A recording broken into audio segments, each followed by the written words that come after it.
बंद करना। बात करें, स्टार्ट करें। बिस्मिल्लाहिर्रहमानिर्रहीम।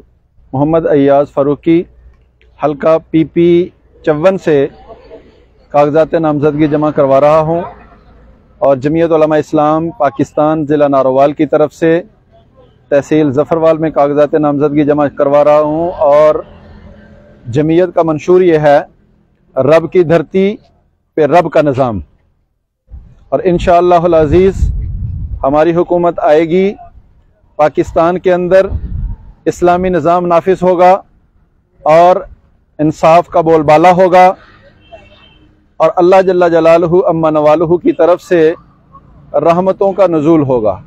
अस्सलाम।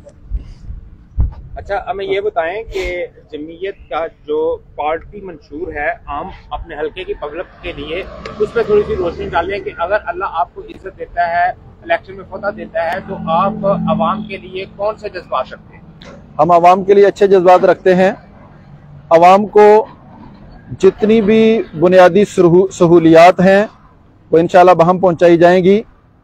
हमारा कहना यह है कि अगर अवाम के दहलीज पे बिजली का बिल आ सकता है तो आटा भी अवाम की दहलीज पे पहुंच सकता है।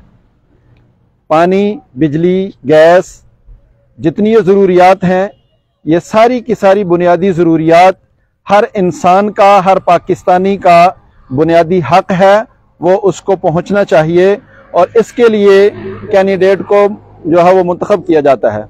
और उससे बढ़कर वजारत खारजा वो आलमी सतह पे पाकिस्तान के तशख़्ख़ुस को बहाल करे। पाकिस्तान का मतलब क्या? ला इलाहा इल्लल्लाह, इस नारे पे पाकिस्तान लिया गया था और यही पाकिस्तान का तशख़्ख़ुस है, इसको बहाल रखना चाहिए और वह इंशाअल्लाह अज़ीज़ जमीयत उलमा इस्लाम ने रखा है। फ़लस्तीन के अंदर, गज़ा के अंदर मुसलमान वहाँ ज़िबा किए जा रहे हैं, तो जमीयत उलमा इस्लाम ने, कायद मिल्लत इस्लामिया मौलाना फजल रहमान साहब ने वहाँ पहुँचकर उनकी दादरसी भी की। 1 अरब 76 करोड़ रुपया उनकी माली इमदाद करके आए और उनके पीछे खड़े हुए कि हम पूरी ताकत के साथ, कुव्वत के साथ, हमास के साथ और गजा और फ़लस्तीन के मजलूम मुसलमानों के साथ जहाँ उनके दुख दर्द में बराबर के शरीक हैं और उनकी पुष्ट पे हम खड़े हैं।